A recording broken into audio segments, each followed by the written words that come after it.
C'est toujours dangereux quand on dit à quelqu'un, un pasteur, on lui laisse toute la place. Vous connaissez la blague qui dit la différence entre un pasteur et un trolleybus. C'est que le trolleybus, lui, quand il perd le fil, il s'arrête. Mais pas toujours le pasteur. Alors oui, merci. Oui, il y a eu des... Ça a été fantastique de ce que... Parce qu'en moins de 2 ans, j'ai été 2 fois atteint dans mes poumons gravement. Double bronchopneumonie surinfectieuse atypique d'abord. Avec soins intensifs et tout, j'avais 90% de mes poumons qui étaient remplis de pus. Et puis, un peu plus tard, le Covid qui a tout redétruit ce que j'avais pu récupérer. Et là, j'étais placé dans le coma et tout ça. Mais il y a eu vraiment, ça a été comme un coup de tonnerre. Mais comme dit Elsbeth, elle a dit à cette période-là qu'il y a eu en même temps un tsunami d'amour. On a reçu des messages du monde entier. On connaît beaucoup de monde, et puis bien sûr, avec Jude 25, on a pas mal voyagé. Et il y avait des prières depuis la Chine, la Nouvelle-Zélande, l'Amérique du Sud, les États-Unis, le Canada, l'Afrique, partout. Et même des Beauvresses. Alors merci beaucoup pour vos prières. Alors voilà, on m'a demandé ce matin d'apporter le témoignage de ce que j'ai vécu par rapport à l'alcool. Alors j'aimerais d'abord dire que ce que je vais vous partager, ce que j'ai vécu, j'en suis pas fier. Mais je n'en ai pas honte. Ou je devrais dire plutôt, je n'en ai plus honte, parce que la honte, je l'ai eue. Mais un jour, cela a été pardonné à la croix. Et ma honte a été portée par Jésus.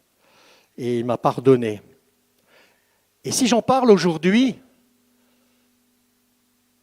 c'est pas du tout mon but au départ, vous savez, je n'avais pas du tout l'intention de raconter ça partout. Je suis d'un genre plutôt assez pudique, secret. Et si on m'avait dit que j'allais raconter ça un peu partout, et à la télévision et tout ça et tout, j'aurais dit non, jamais. Mais si j'ai accepté de le faire, et si on a accepté avec Elsbeth de le faire aussi dans nos interventions, c'est parce que j'aimerais ce matin parler pour tous ceux qui, peut-être parmi nous, en secret, sont dans la honte, pour qu'ils en soient libérés. J'aimerais aussi dire une autre chose avant d'attaquer le sujet en lui-même, c'est que je crois qu'on peut avoir eu une réelle conversion, mais que ce n'est pas la garantie contre une chute si on ne veille pas.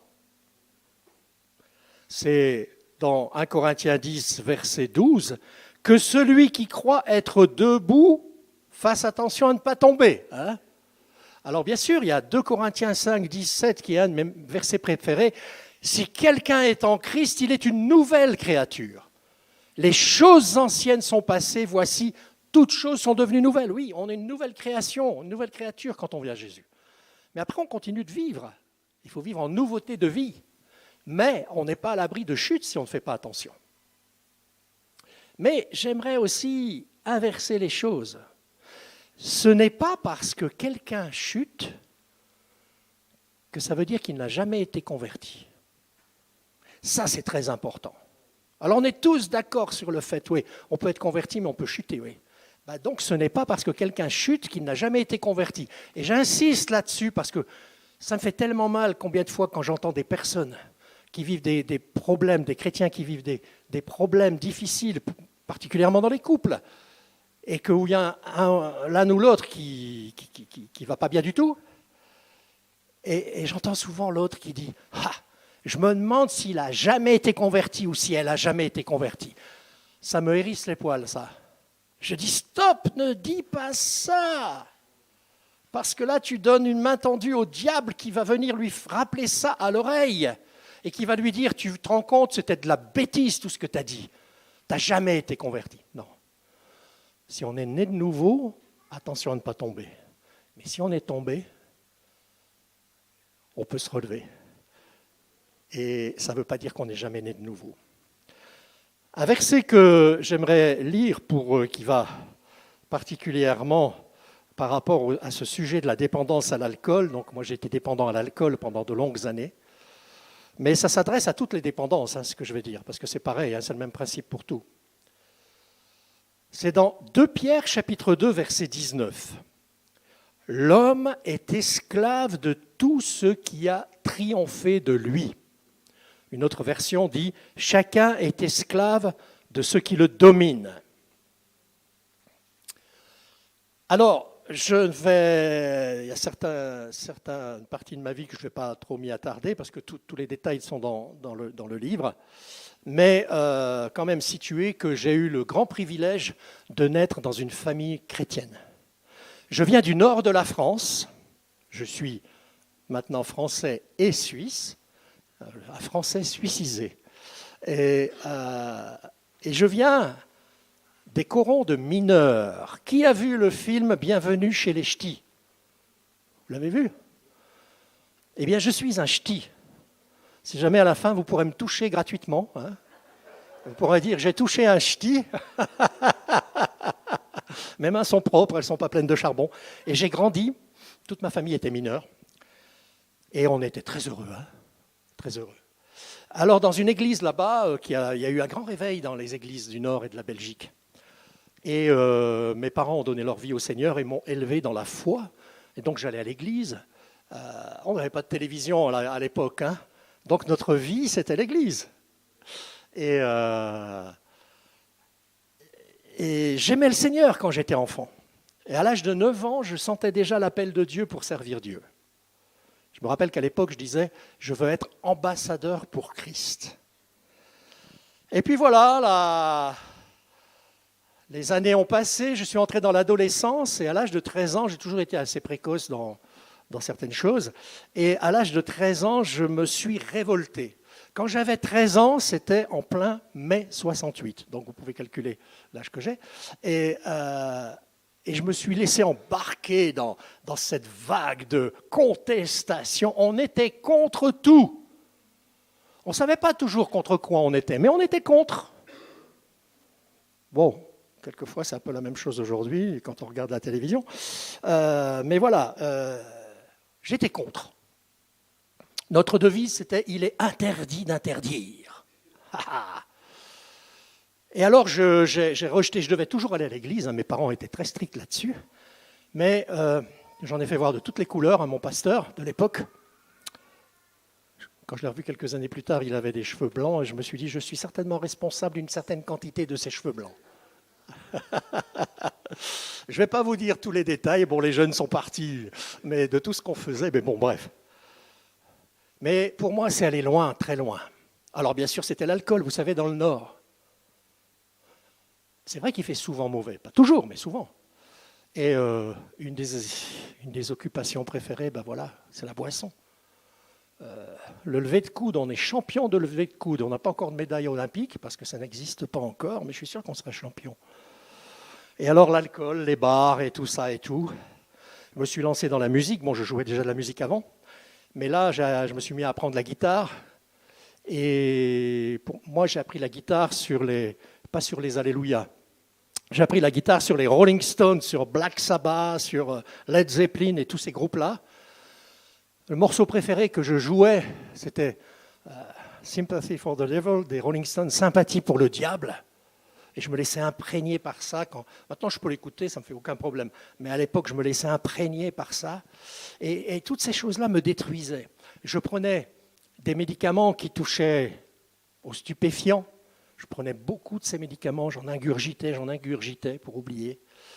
J'ai été préservé parce qu'à un moment, j'avais commandé du LSD et le gars ne me l'a jamais livré. J'étais fâché contre lui. Mais après, j'ai appris qu'il s'était fait arrêter avant. Et maintenant, je dis merci Seigneur. À l'âge de 16 ans, je voulais me suicider parce que je ne voyais plus aucun but dans ma vie. Mais quand j'avais 17 ans, il y a eu d'abord un groupe musical, c'est pour ça qu'on croit aussi dans le ministère de la musique, ça m'a tellement marqué. Il y a un groupe musical qui est venu, on avait un jeune de l'église qui travaillait pour Teen Challenge. Vous avez peut-être entendu parler de ça, qui a été fondé par David Wilkerson, un pasteur américain qui est allé apporter l'évangile dans les bas-fonds de New York, dans les gangs et tout ça, et qui a lancé ce mouvement pour aider les gens à sortir particulier de la drogue. Et un de nos jeunes travaillait là-bas à Paris et ils ont fait venir un groupe américain dans le nord de la France. Et je suis allé écouter, bien sûr, on m'a invité. Moi, tout ce qui était musique, ça me branchait. Je n'ai pas compris grand-chose parce qu'ils chantaient en anglais. Et à l'époque, mon anglais était limité au chant des Rolling Stones. Mais j'ai été touché par ces jeunes parce qu'ils avaient quelque chose que je sentais que je n'avais pas et que je n'avais plus. Et ça commençait à me travailler. À la fin, ils ont annoncé que 6 mois plus tard, David Wilkerson en personne allait venir à Paris. Et dans ma petite tête, je me suis dit, bon, si dans un petit bled du Nord, il y a déjà un si bon groupe, quand le grand patron va venir, il va avoir des bons groupes avec lui. Hein. Et alors, on a décidé avec 2 copains d'aller à Paris. La veille, on a fait la tournée des bistrots. Mais voilà, on est le 11 juin 72, c'était. On était dans le quartier latin, à la Mutualité. Il y avait 3000 personnes. Mais c'était que 4 ans après mai 68. Et vous savez, là-bas, ça chauffe vite, hein, dans le quartier latin. Les esprits s'échauffent vite. Et alors, il y a eu des bons groupes musicaux, c'était magnifique. Et après, David Wilkerson est venu et il a commencé à parler. Du moins, il a essayé. Parce que dès qu'il commençait à parler, il y avait des insultes qu'il faisait. Il y a des gens qui étaient venus pour saboter la réunion. Et ils hurlaient des insultes. Je n'ose pas vous répéter ce qu'ils disaient. Alors il a demandé aux chrétiens de prier, mais ça continuait. Ça continuait. Et à un moment, il y a même des homosexuels, en 72, qui voulaient monter sur l'estrade pour faire une démonstration sur l'estrade. Et là, David Wilkerson a dit non, je ne peux plus continuer comme ça. On va tirer les rideaux et que les jeunes qui ont envie d'entendre parler de Jésus viennent. Il a dit, j'attends 400 jeunes. Et là, je me suis levé et je suis allé derrière le rideau. Et il y avait 400 jeunes. Et là, David Wilkerson n'a pas pu partager ce qu'il voulait partager. Mais il nous a dit simplement, si vous êtes esclave de la drogue, de l'alcool, de la cigarette ou d'autres choses, vous ne vous en sortirez pas tout seul, du sexe ou autre chose, vous ne vous en sortirez pas tout seul. Mais donnez votre vie à Jésus et vous serez libérés. Et là, j'ai capitulé devant Dieu. J'ai pris mon paquet de cigarettes, je l'ai jeté. Il y avait de la drogue qui volait de tous les côtés. Wilkerson la piétinait, j'ai vu de la drogue voler. Et là, j'ai dit, Jésus, je te demande pardon parce que, voilà, j'ai voulu vivre ma vie tout seul. J'ai voulu être le patron, être le chef de ma vie. Et bien maintenant, Seigneur, je te donne le volant de la voiture de ma vie. Et moi, je m'assois à côté. Et c'est toi qui pilotes. Je te donne ma vie. Je me rappelle que je lui ai dit, mais aide-moi parce que je n'y arriverai pas sans toi. Et là, j'ai été complètement libéré de la cigarette. Et l'alcool, eh bien l'alcool, pour moi, ce n'était pas un problème, même si j'étais un pilier de bar. Alors j'ai arrêté de me saouler, j'ai arrêté d'aller dans les bars. Mais boire de l'alcool, voilà, on est français, on est bon vivant, et puis voilà. Et ensuite, je suis allé en Angleterre pour me faire l'anglais, comme il faut, et là, j'ai rencontré ma femme. Donc, un petit tuyau, si une Suisse allemande veut rencontrer un ch'ti français, il faut faire comment? Aller en Angleterre. C'est pas compliqué. Et je m'étais fait l'anglais parce qu'après, j'avais décidé d'aller étudier la théologie dans un séminaire théologique des Assemblées de Dieu américaines, mais à Bruxelles. Bruxelles, c'est à 1 heure de chez nous. Et voilà, j'ai fait 2 ans d'études à Bruxelles. À l'âge de 20 ans, on s'est mariés. Et là, on a été appelés dans une église de réveil d'ailleurs, à Lyon. Peut-être que les plus anciens ont connu le pasteur Stalin, ça vous dit quelque chose? Oui. Alors j'ai fait 4 ans et demi de formation pratique avec le pasteur Stalin.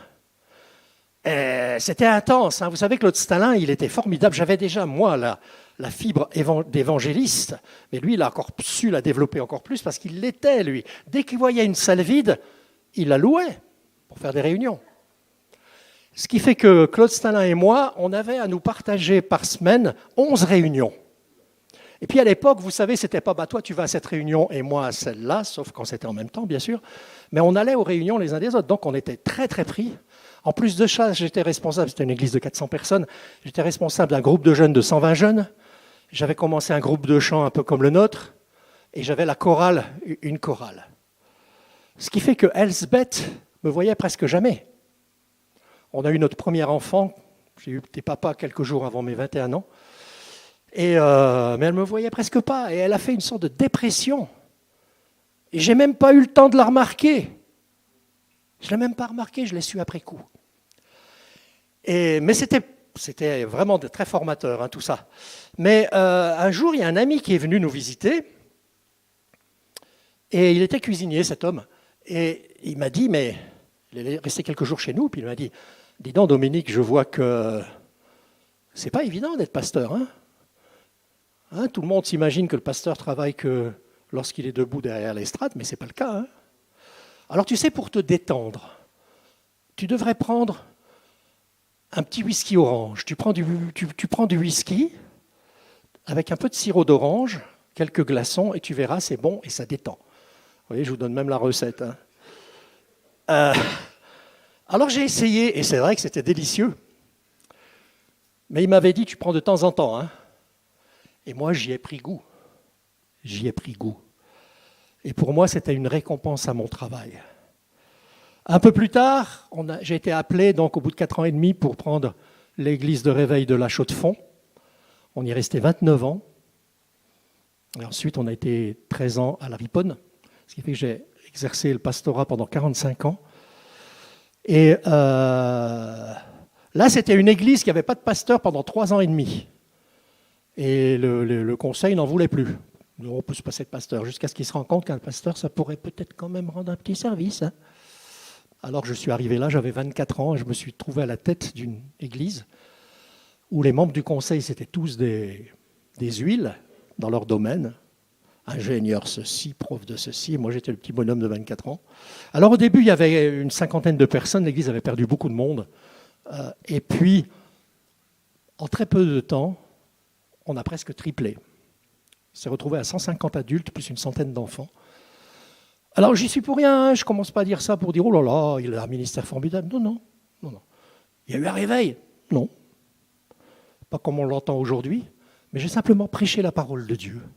Et les gens sont venus pour être nourris et écouter cela. Mais, ça veut dire que le travail augmentait. Et moi, j'étais tout seul toujours. Et le conseil était très très content de ce que j'apportais comme travail. Et tous mes appels à avoir une aide, non. Alors en plus, vous savez, quand on est pasteur, on entend beaucoup de choses. Les gens viennent se confier, c'est bien. Mais personnellement, je suis de caractère sensible et assez bileux, et je me laissais charger souvent par tout ça. Je me laissais trop toucher par tout ça. Et là, j'ouvre une petite parenthèse pour les pasteurs et aussi pour celles et ceux qui ont l'occasion d'aider des gens. Trouvez l'équilibre entre le fait d'être assez compatissant et empathique pour vous identifier et recevoir ce que les personnes vivent, mais gardez une saine distance. Gardez une saine distance. On appelle ça le détachement clinique. Vous savez, c'est comme un médecin. Le médecin de famille qui vous connaît depuis des années, vous allez d'un seul coup avoir un cancer ou je ne sais quoi, il va vous l'annoncer, il va être rempli de compassion et tout, mais s'il se laisse trop prendre émotionnellement par le fait que vous êtes gravement malade, il va plonger avec vous et il ne pourra pas vous aider. Et ça ne servira à rien, c'est la même chose quand on aide les gens. Une autre chose, faites attention aussi, j'ouvre des parenthèses, faites attention à ne jamais vous laisser prendre comme otage par des gens. Vous savez, il y a des personnes dont leur spécialité, c'est d'aller d'église en église et de sucer l'énergie du pasteur ou l'énergie de tous ceux qui sont disponibles pour les écouter. Tant que vous les écoutez, ils sont contents. Si vous leur dites, mais tu devrais faire ça, faire ça, faire ça. Ah non. Et comme ça, ils vont d'église en église et ils vous pompent, ils vous sucent, ils vous prennent en otage. Ah, mais si tu es un vrai serviteur de Dieu, tu devrais pouvoir m'aider. Rejetez tout ça. Parce que vous allez crouler avec. Et alors, moi, je m'accordais ma récompense whisky, tous les jours. Ensuite, 2 fois par jour. Ensuite, entre deux. J'étais un grand consommateur de whisky. Vous savez, dans les églises, c'est magnifique. On est des personnes, on est des êtres humains, et on aime le Seigneur. Mais il y a quelquefois des joies et des luttes aussi. Il y a beaucoup de joies, mais aussi des luttes. Il y en a quelquefois beaucoup. Il y a la critique. Il y a des chrétiens qui ont inventé un 10e don de l'esprit, le don de la critique. Ouais. C'est leur sport favori, démolir. Toujours trouver ce qui ne va pas. Eh bien, mon erreur, c'était de me laisser atteindre par tout ça, me laisser trop toucher par tout ça. Et je prenais toujours ma récompense whisky, en me disant, voilà, ils ne réalisent pas tout ce que je fais comme travail, mais moi je le sais, et je me récompense. Mais alors, parallèlement, Dieu bénissait mon ministère. Extraordinaire, c'est incroyable. Alors je faisais très attention, j'arrivais jamais sur l'estrade bourré. Je n'allais pas dans des réunions de pastoral bourré, non. Je calculais bien mon truc. Mais petit à petit, c'est devenu un besoin. C'est devenu une sorte de médicament, l'alcool, pour moi. Pour atténuer le stress, pour me calmer, pour me garder de bonne humeur. Et j'en prenais souvent, c'était toujours en cachette chez moi. J'en prenais le soir, quand tout le monde était couché, et dans la journée aussi.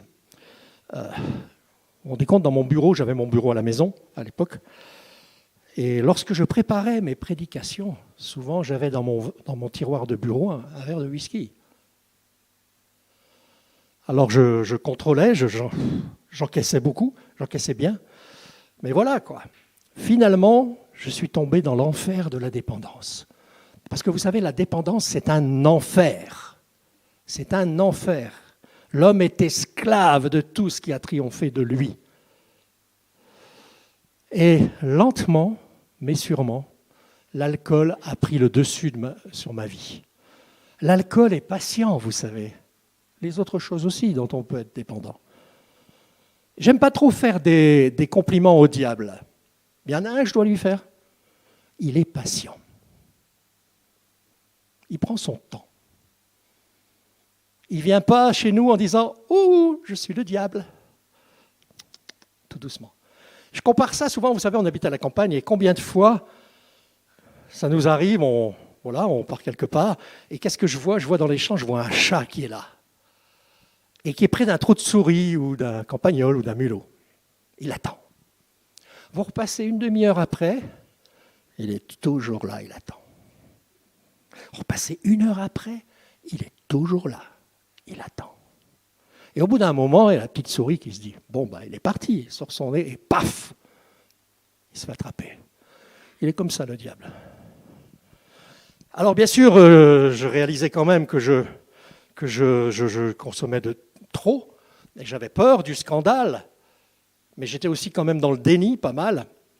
Et un de mes gros problèmes, et ce qui fait que ça a duré si longtemps, c'est que je ne voulais pas admettre que j'avais besoin d'aide. Moi, je voulais m'en sortir seul avec Dieu. Oh, ça sonne bien pour un pasteur quand même. Moi et Dieu. Waouh, c'est vachement spirituel. Mais ce n'était pas le plan de Dieu. Le plan de Dieu voulait que j'apprenne à accepter l'aide des autres. Et ça m'a pris des années. Ça m'a pris des années.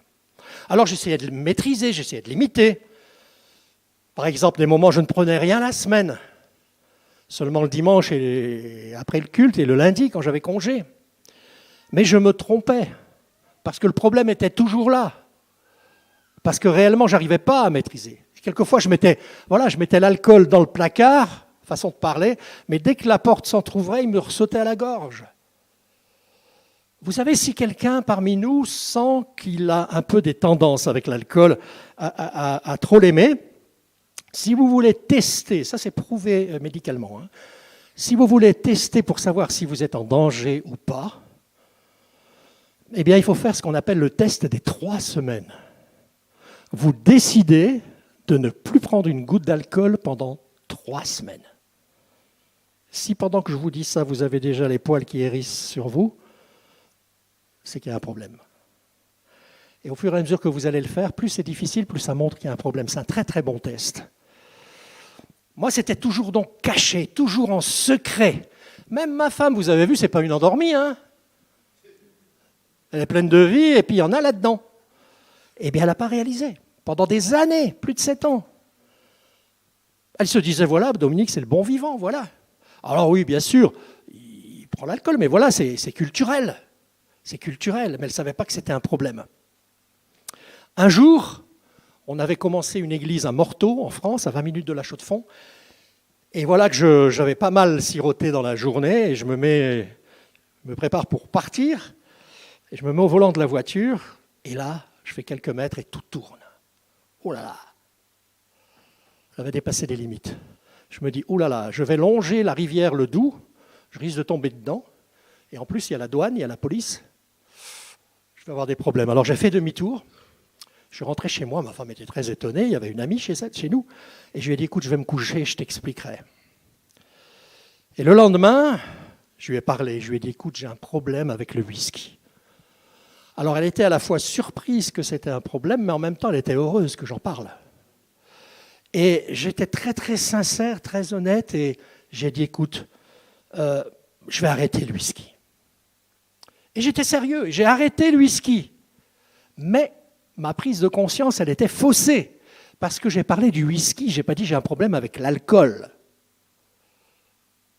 Alors j'ai arrêté le whisky, mais je me suis replié sur plein d'autres choses.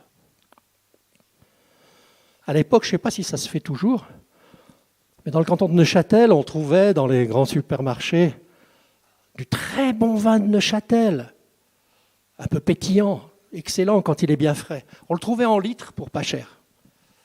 Et alors moi, j'achetais ça. Et le soir, quelquefois la journée aussi, le soir, voilà, quand j'ouvrais une bouteille, elle était tout de suite terminée. Et j'en prenais de plus en plus hors des repas et tout ça. Mais toujours en faisant mon travail pastoral de tout mon cœur, parallèlement à ça, c'est incroyable. Mais ça s'aggravait, ça s'aggravait, ça s'aggravait. Alors vous savez, j'allais jamais au bistrot. Hein. Non, quand même, un pasteur pilier de bistrot, ça ne se fait pas. S'il y avait des mariages, ça arrive souvent qu'on est invité à des mariages, j'étais l'homme le plus sobre de la soirée. Quand même. Pasteur. Tout était en secret. À un moment, j'ai décidé de prendre un bureau à l'extérieur de la maison, mais pas loin, pour me protéger, pour que j'aie plus les choses à portée de main. Mais vous savez, je trouvais toujours des combines. Le problème m'a suivi dans mon autre bureau. Et j'avais que quelques mètres à faire pour remonter à la maison ou aller me cacher dans la cave. Et je peux vous dire une chose, c'est incroyable quand j'y pense, l'énergie qu'on peut dépenser quand on est esclave de quelque chose. L'énergie qu'on dépense pour que ça passe inaperçu. Déjà pour acheter des bouteilles. La Chaux-de-Fonds, c'est une ville de 38-40 000 habitants. C'est un peu comme un grand village, parce qu'on est isolé à la montagne, hein, ça ne colle pas avec des grandes agglomérations. Et on se connaît bien, les gens. C'est très sympa, l'atmosphère. Et en plus, quand on est pasteur, voilà, on est bien connu. Alors, il ne fallait pas que j'aille toujours au même supermarché, parce que je rencontrais des personnes dans les supermarchés. Alors, je changeais, je faisais le tour. Vous voyez, je suis en train de vous donner les trucs, là. Et puis après, il fallait les rentrer à la maison. Alors ça, c'est aussi un peu compliqué, hein. Il fallait choisir les heures, il fallait les planquer et tout.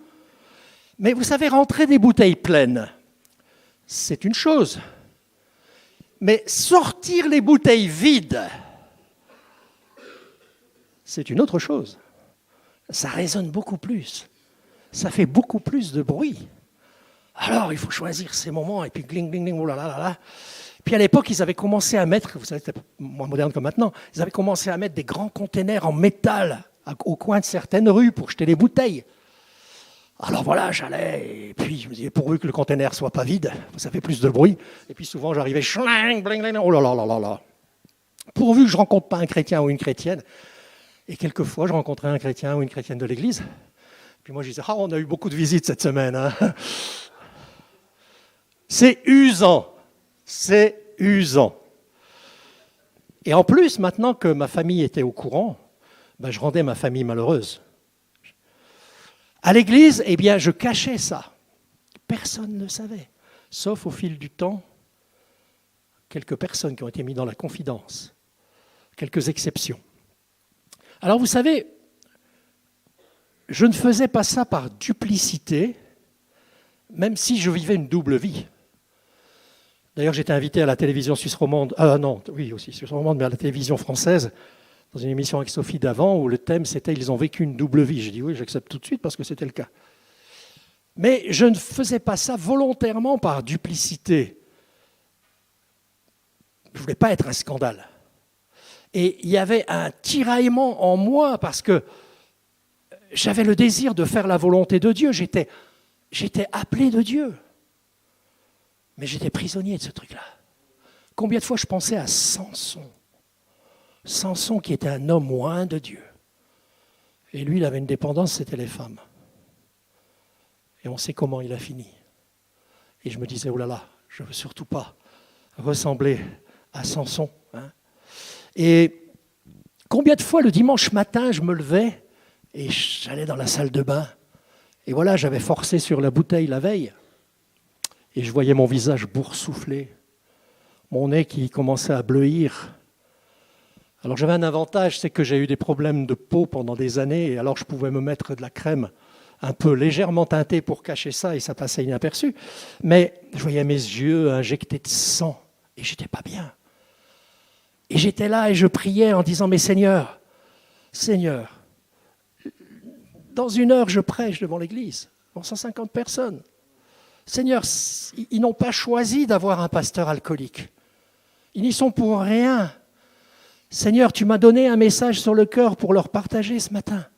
Seigneur, fais qu'ils ne remarquent rien et qu'ils soient bénis. Eh bien, vous savez quoi ? Dieu le faisait.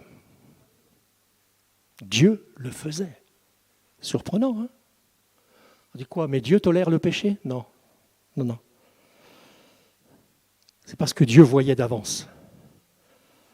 Vous connaissez Michel-Ange ? Vous avez entendu parler de lui, ce grand peintre de la Renaissance et ce grand sculpteur qui a fait des choses extraordinaires. On racontait que lorsqu'il commandait un gros bloc de marbre ou de granit pour faire une grosse statue, voilà, on lui amenait cet énorme bloc devant lui. Et là, souvent, il éclatait de rire, il sautait de joie, il dansait devant le bloc. Et les gens qui étaient là disaient, bon, il y a certainement un morceau qui s'est détaché et qui lui a cogné la tête. Hein. Pas du tout. Il faisait ça, pourquoi ? Parce qu'il voyait au-delà du bloc. Et dans le bloc de marbre, il voyait déjà la statue terminée. Eh bien, Dieu est comme ça.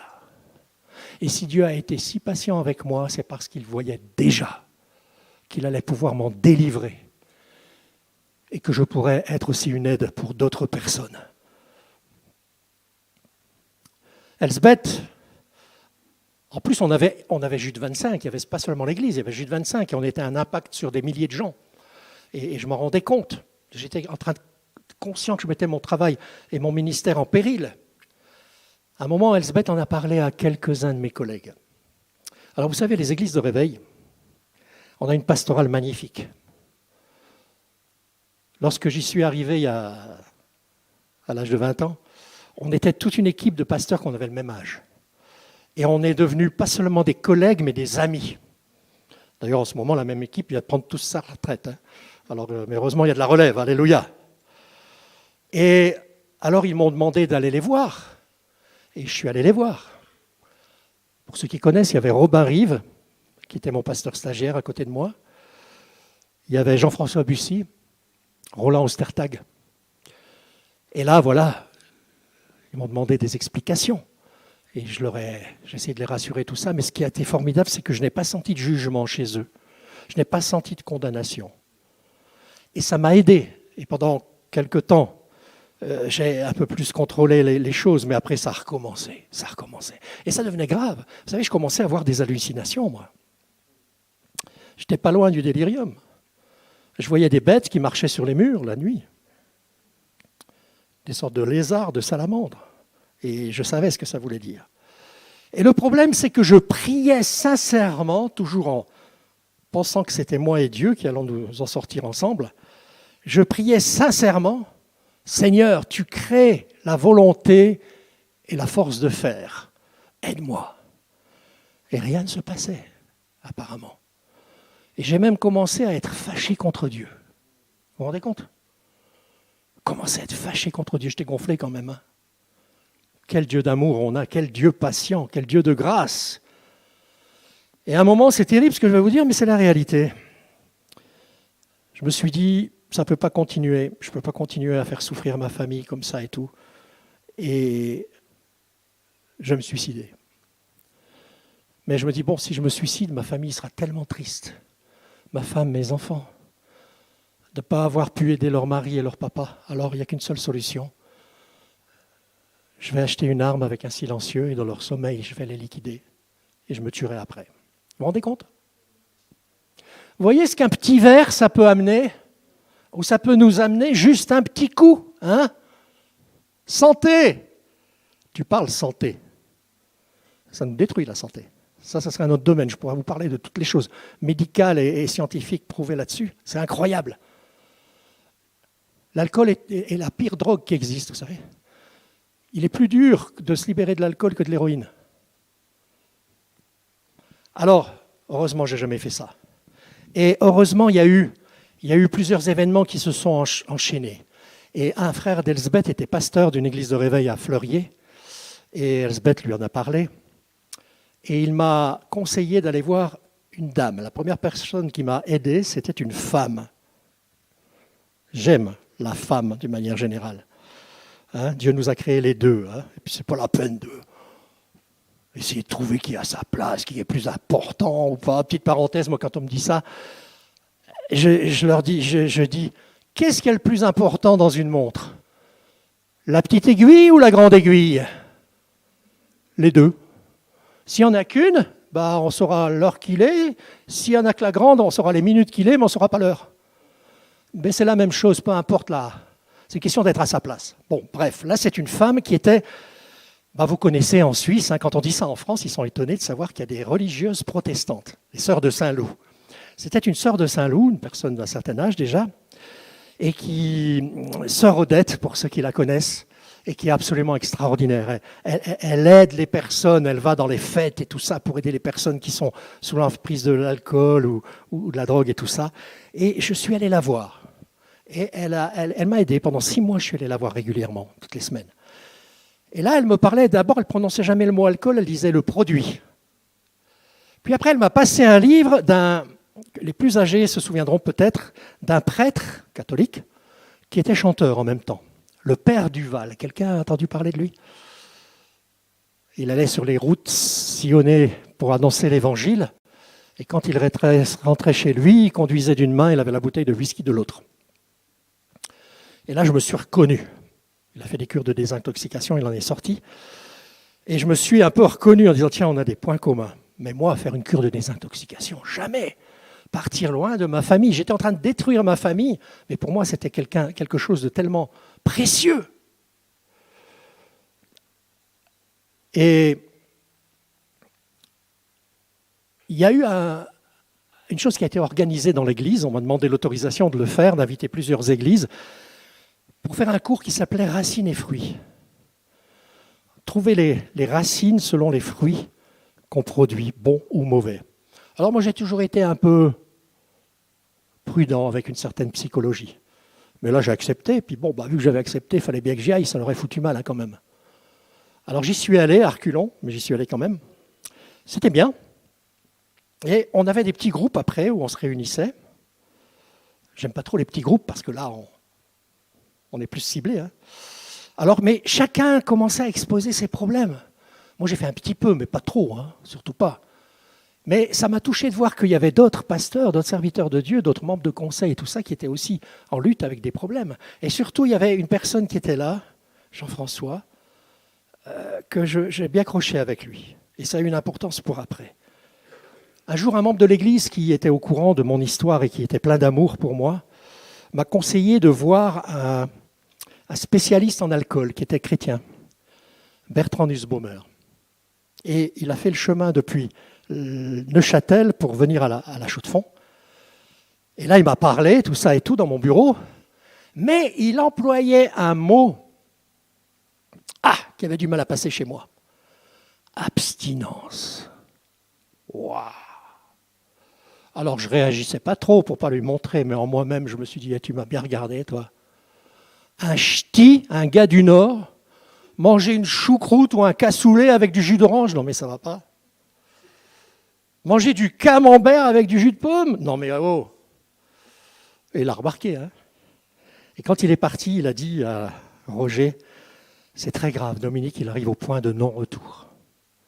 Encore un petit peu, puis c'est fini. Et ça continuait, ça continuait. Je commençais à boire dès mon réveil. Je commençais à trembler et tout ça. Et finalement, je me suis rendu compte que l'alcool qui était devenu mon ami, avec le temps, est devenu mon pire ennemi.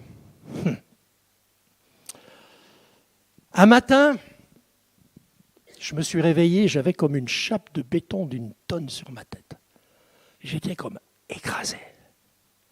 Et je tournais dans le couloir en disant « mais je suis foutu, je suis foutu, je suis foutu ». Il y avait une de mes filles qui avait une quinzaine d'années qui est venue me prendre dans ses bras en pleurant et tout.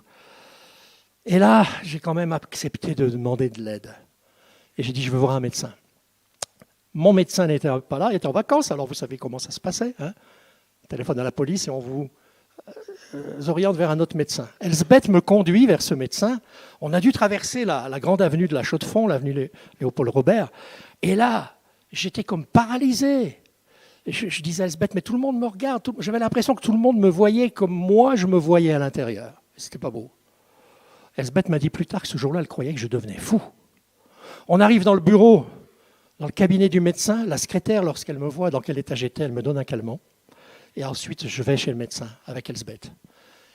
Je ne le connaissais pas. Et c'était un monsieur d'un certain âge, très paisible. Et là, je ne sais pas ce qui s'est passé, mais j'ai commencé à tout lui déballer, à tout dire. Elsbeth était là, étonnée, parce que ce n'était pas mon genre. Hein.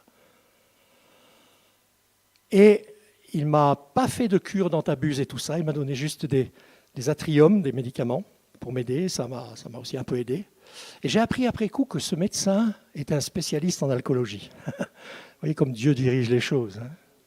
Dieu avait planifié que mon docteur prenne ses vacances à ce moment-là. Mais enfin, ça a encore duré environ 6 mois de combat et tout ça, où je luttais, mais je buvais toujours. Et un jour, j'ai eu un déclic. Je me suis réveillé un matin en disant, il ne faut pas que ça continue comme ça, il faut que ça s'arrête.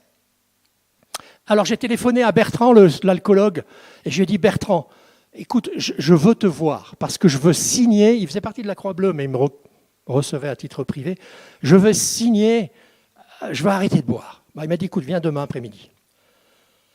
Et c'est incroyable, quand je suis parti, j'ai pris ma voiture pour aller à Neuchâtel, j'ai fait un petit crochet par la COP, et j'ai acheté un pack de 6 bières, et je l'ai bu dans le parking. Mes 6 bières, pour pouvoir liquider les cadavres dans la poubelle.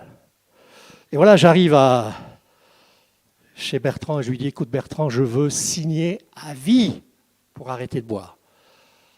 Il me regarde et dit, on se calme. Si tu mets la barre trop haut, tu vas te décourager et ça va faire l'effet contraire. Alors écoute, si tu veux signer quelque chose, on va signer quelques jours, tu reviendras, puis après on ira un peu plus loin. Et c'est comme ça que j'ai arrêté l'alcool, à partir de ce moment-là. Et j'allais le voir régulièrement. Vous savez, ce n'était pas évident, hein, parce que j'avais un travail fou en tant que pasteur. Mais je me retrouvais à la maison et je m'ennuyais, parce que mon ami n'était plus là. Mais je me levais le matin en disant, voilà, je ne bois pas pendant 1 heure, je ne bois pas pendant 2 heures, je ne bois pas jusqu'à 2 heures, je bois pas. Et c'est comme ça que le Seigneur a permis que j'en sois complètement délivré et que je n'en ai plus besoin et que je sois dans l'abstinence dont j'avais tellement peur. Et j'ai découvert qu'on pouvait vivre très heureux sans alcool. Au bout de 6 mois, je suis allé voir de nouveau, je le voyais régulièrement, Bertrand, puis je lui ai dit, écoute Bertrand, je t'aime beaucoup, mais on ne va pas passer ma vie à venir signer. Hein. Alors si tu es d'accord, on va signer pour l'abstinence totale le reste de ma vie. Il m'a regardé, puis il a dit, écoute Dominique, non, on ne va pas signer. Pourquoi ? Il dit, tu vois, nous, dans notre travail pour aider les alcooliques, on rencontre énormément de personnes qui luttent toute leur vie pour vivre sans alcool. Mais ils ne sont jamais hors alcool. Et toi, en 6 mois, tu es devenu hors alcool. Il y a un miracle qui s'est passé. Alors non, on ne va pas signer. Je lui dis, mais alors écoute, si d'un seul coup il m'arrive un pépin, alors je te téléphonerai, je viendrai signer pour m'aider pendant quelque chose qui est difficile dans la vie. D'accord. Eh bien, dans les années qui ont suivi, les quelques années qui ont suivi, on a eu des gros problèmes à chacun de nos membres de la famille. Un de nos fils a complètement pété les plombs, s'est retrouvé en hôpital psychiatrique, etc., etc. Plein de choses comme ça. Une de nos filles s'est retrouvée enceinte sans être mariée, et toutes des choses comme ça. Et quand tout cela a été fini, d'un seul coup, je me dis, mais tiens, en 4 ans qu'on a eu tous ces problèmes, je n'ai même pas eu l'idée de téléphoner à Bertrand pour aller signer, pour me protéger. Ça ne m'a même pas retraversé l'esprit de rechercher le réconfort dans l'alcool. Dieu est vraiment bon, Dieu est merveilleux. Et c'est comme cela que je vis heureux sans alcool. Alors attention, si vous venez chez moi à la maison, moi je vous servirai de l'alcool, mais je n'en prendrai pas. Ça arrive quelquefois à la Sainte-Seine, chez nous on a avec et sans alcool. Ça m'arrive de prendre avec. Mais reboire de l'alcool, non, merci. Ça m'arrive qu'il faut goûter un petit peu quand des gens ne savent pas que je ne bois pas, mais j'en bois pas. Alors, quand vous entendez ça, mes amis, est-ce que peut-être il y en a l'un ou l'autre que ça vous fait un petit bip, pour ceux qui nous regardent sur YouTube, et vous vous dites, bah oui, je ne veux pas l'admettre, mais je suis quand même en danger. Eh bien, vous savez ce qu'il a fait pour moi? Il peut le faire pour vous. Il peut le faire pour vous. Et ce qu'il y a de formidable, c'est qu'il y a eu vraiment toute une chaîne qui s'est formée pour me sortir de cela. Quand j'étais jeune, j'allais en vacances dans les plages du nord de la France, où la mer était quand même assez souvent agitée. Alors on avait le drapeau vert, le drapeau orange et le drapeau rouge, pour pouvoir ou pas se baigner. Et il y avait des gens qui, malgré tout, allaient quand même se baigner quand c'était dangereux. Et combien de fois c'est arrivé qu'il y avait des personnes qui essayaient de ressortir de l'eau, et il y avait ce qu'on appelle des lames de fond. Les vagues venaient et repartaient et leur coupaient les jambes, les faisaient tomber, et à chaque fois qu'ils voulaient remonter, ils retombaient. Et s'ils continuaient comme ça, ils allaient s'épuiser et être emportés, être noyés. Alors qu'est-ce qui se passait? Je revois la scène comme si c'était hier, ça arrivait bien des fois. Est-ce que les gens se mettaient sur le bord de la mer en disant « Mais espèce d'idiot, t'as pas regardé que le drapeau était rouge ? Non mais qu'est-ce que t'as dans la tête? T'as vu maintenant où tu en es ?» Rien de tout ça. Tous les hommes se rassemblaient, allaient sur les galets et se formaient une chaîne en se donnant la main. Et ils allaient, et celui qui était devant prenait des risques en allant dans les vagues et se tenait la main jusqu'à ce qu'ils tiennent la main de la personne en danger et qu'ils le sortent. Eh bien, c'est ce qui s'est passé pour moi. Il y a eu toute une chaîne humaine, toute une chaîne de circonstances et de personnes qui étaient remplies de miséricorde pour moi et qui savaient que j'allais pouvoir m'en sortir. C'est important, la miséricorde. C'est important, la miséricorde. On dit que la miséricorde, c'est une corde tendue vers la misère. Alors nous, quelquefois, on a la corde. Mais avec la corde, on relie les gens dans des traditions, dans du légalisme et tout. Mais non, que ce soit une corde de grâce qui les sorte de leurs problèmes. Alors la question qui allait se poser, c'est que comment on faisait maintenant? Alors la pastorale suivante, j'ai raconté ça à mes amis pasteurs. Et à l'époque, il y avait encore le pasteur Hunziker, le pasteur Marais, tout ça, les fondateurs des églises de réveil. Et ils ont eu tous une attitude extraordinaire. Ils auraient pu me dire, écoute Dominique, tu as failli mettre en péril les églises de réveil. Alors on va te demander d'aller dans une association chrétienne, comme ça tu pourras être utile, tout ça, mais partir un peu loin de nous. Tout ça. Pas du tout. Ils m'ont gardé comme pasteur. Après, il a été décidé que j'en parle à l'Assemblée générale de notre Église. Et voilà, 2 mois après que j'avais arrêté de boire, il y a eu l'Assemblée générale, il y avait une centaine de personnes, personne n'était au courant, sauf 4-5 personnes. Et des pasteurs sont venus pour être là au cas où ça allait foirer et chauffer. Alors on a fait l'Assemblée générale normalement. Puis à la fin, je suis revenu sur l'estrade et je leur ai dit, voilà, il faut que je vous confesse quelque chose. Ça fait 14 ans que je suis au milieu de vous et je vis dans le péché, j'ai un problème de dépendance à l'alcool. Mais ça fait 2 mois que je suis sorti et tout ça. J'étais sûr, vous savez, à ce moment-là, et ma femme aussi, que qu'à partir de ce jour-là, je n'allais plus être le pasteur de l'église. Et j'aurais trouvé ça tout à fait normal. Quand j'ai dit ça, il y a eu un silence dans l'église. Quelques secondes. Une personne se lève, dit « Dominique, je te pardonne ». Une autre se lève « Dominique, je te pardonne ». « Dominique, je te pardonne ». Je dis « Quoi, ils ne sont pas en train de me shooter comme un Kleenex, là ?» Une personne s'est même levée en disant « Dominique, si on a eu quelque chose dans notre comportement qui t'a fait du mal, qui t'a poussé à faire ça, on te demande pardon. » Alors là, Alors j'aurais dit, mais écoutez, pour vous aider à quand même digérer la chose, je propose que pendant 6 mois, je ne prêche plus pour vous. Pas question de ça, il y a eu un brouhaha. Non, on te pardonne. Et je suis resté pasteur dans cette église encore 14 ans de plus, jusqu'à ce que je sois appelé à la Riponne. Vous savez, cette église, je rends hommage à l'église de la Chaux-de-Fonds et à la pastorale des églises de réveil, avait réalisé que l'homme est plus important que le ministère. L'homme est plus important que le ministère. Souvent, on ne comprend pas ça. Parce qu'il faut comprendre que quand l'homme ne va pas, le ministère ne va pas non plus. Là, je parle des pasteurs, mais c'est la même chose pour dans votre travail. Peut-être que vous avez pu accéder à une place de responsabilité formidable et tout, et que vous êtes respecté et tout, mais vous êtes bouffé par votre travail. Et on s'en fout complètement que vous avez une vie de famille. On s'en fout complètement de votre santé. Mais vous êtes, voilà, il faut sauver la face. Si c'est le cas, prenez les bonnes décisions. Choisissez. Je ne dis pas qu'il faut quitter le boulot comme ça et tout, mais prenez bien les priorités. C'est vous qui êtes important, d'abord. Et si vous allez bien, vous allez pouvoir bien faire votre travail.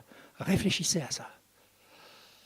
Et voilà, ça a été un témoignage extraordinaire de pardon. Et maintenant, on va dans des églises qui sont quelquefois très strictes, très étroites d'esprit, mais quand je leur partage ça, ils sont touchés. Et plusieurs m'ont dit, on a été beaucoup trop dur avec certains pasteurs. On a besoin d'entendre un message comme cela.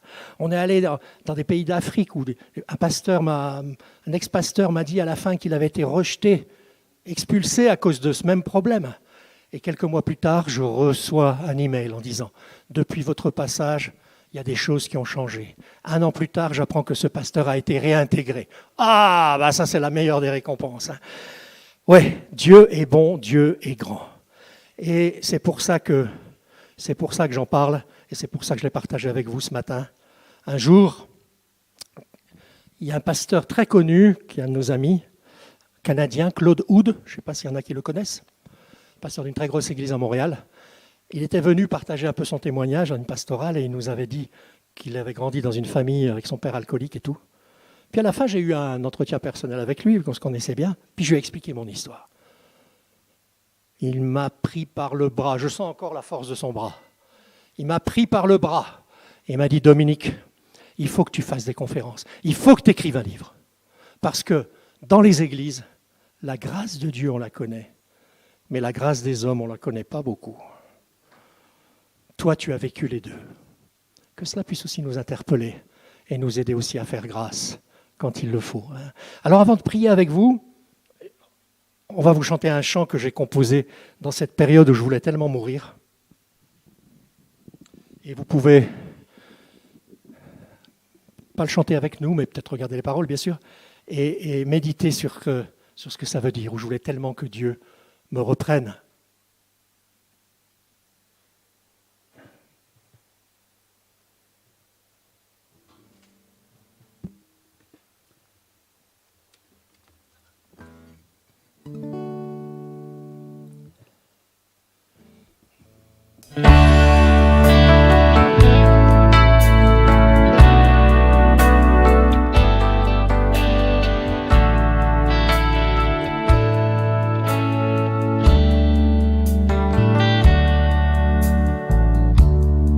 Oh, viens me prendre, oh, viens me prendre,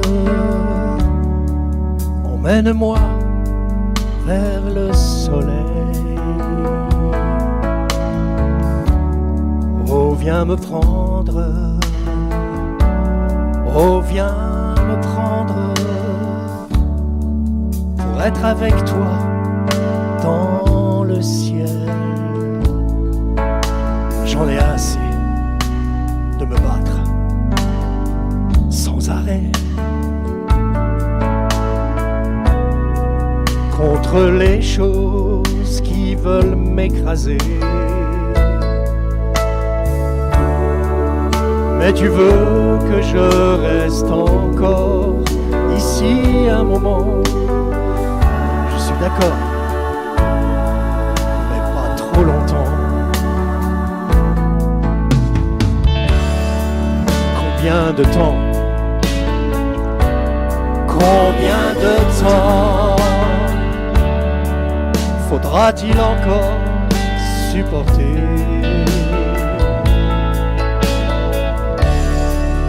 tous les méchants, tous les tourments, tous ceux qui veulent m'embêter? Oh, je voudrais enfin en être débarrassé, vivre libre et pouvoir respirer. Mais tu vas m'aider à gagner, à continuer. Tu vas m'apprendre à pouvoir lutter.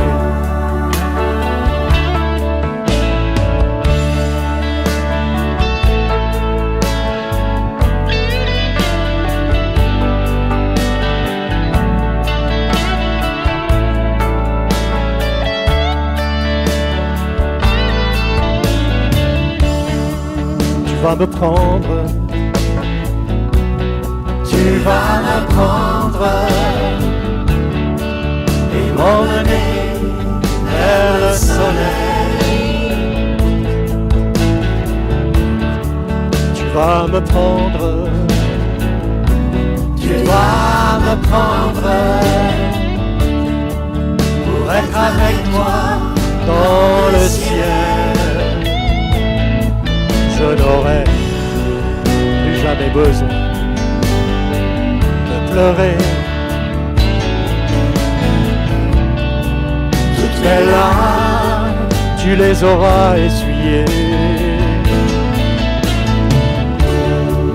Pour toujours, je serai en paix.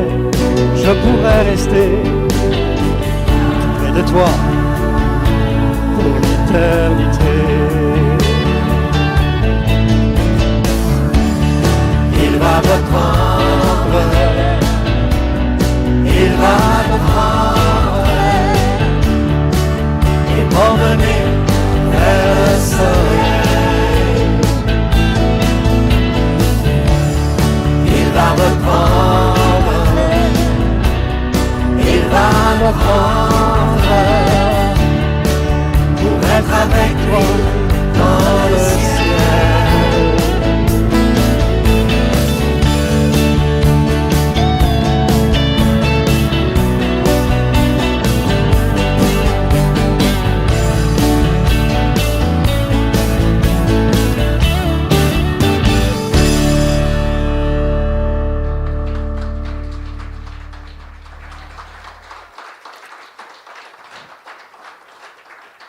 Et vous savez, cette femme à côté de moi a été très courageuse. Elle aurait eu l'occasion de divorcer plus de 10 fois, en ayant tout à fait raison. Mais elle s'est accrochée à la croix, littéralement la croix qui était dans notre église, comme ici, pendant des heures de prière. Et elle a eu le courage de continuer. Yes. Merci Elisabeth. On veut prier ensemble.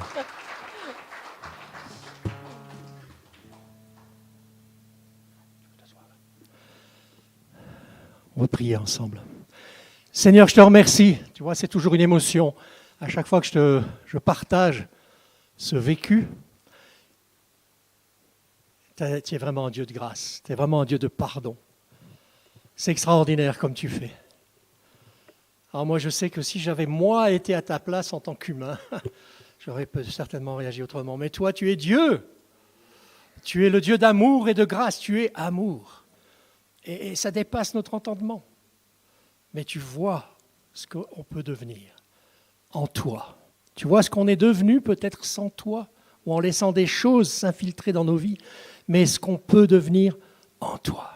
Seigneur, je te prie pour mes frères et sœurs ici présents et pour ceux qui nous regardent. Que tu touches les cœurs, Seigneur. Tu vois, moi je partage le témoignage, mais c'est ton esprit qui touche les cœurs. Et Seigneur, révèle s'il y a des dangers, s'il y a des personnes en danger.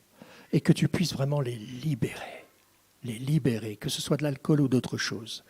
Et pendant qu'on a les yeux fermés, alors c'est beaucoup trop intime pour que je vous demande de vous lever ou de venir devant, je ne vais pas faire ça. Mais si quelqu'un au milieu de nous se sent touché par ce qu'il a entendu ou ce qu'elle a entendu, il se sent en danger pour une chose et une autre, alors qu'on a tous les yeux fermés, levez simplement la main comme il faut pour que je puisse vous voir. Oui, et je vais prier pour vous, oui. Oui, oui, oui. Oui, oui, oui. Oui. Dieu vous connaît, mes amis, vous pouvez baisser vos mains. Seigneur, tu vois nos amis qui ont eu la force de lever la main. Et c'est un appel au secours. Et comme on l'a dit, avec cette chaîne humaine, tu viens tendre les bras. Tu envoies aussi tes myriades d'anges pour venir à notre secours, pour nous sortir. Seigneur, que tu conduises mes frères et sœurs, mes amis, pour pouvoir rencontrer les bonnes personnes pour les aider. Et Seigneur, que tu les libères, qu'ils entrent dans une nouvelle vie de liberté, Seigneur. Et que tu bénisses ceux qui peut-être sont encore en train de combattre dans leur cœur ou ils n'ont peut-être pas osé mais qui aimeraient. Tu vois les cœurs. Et je te prie d'apporter la liberté pour ta gloire. Amen. Amen. Amen.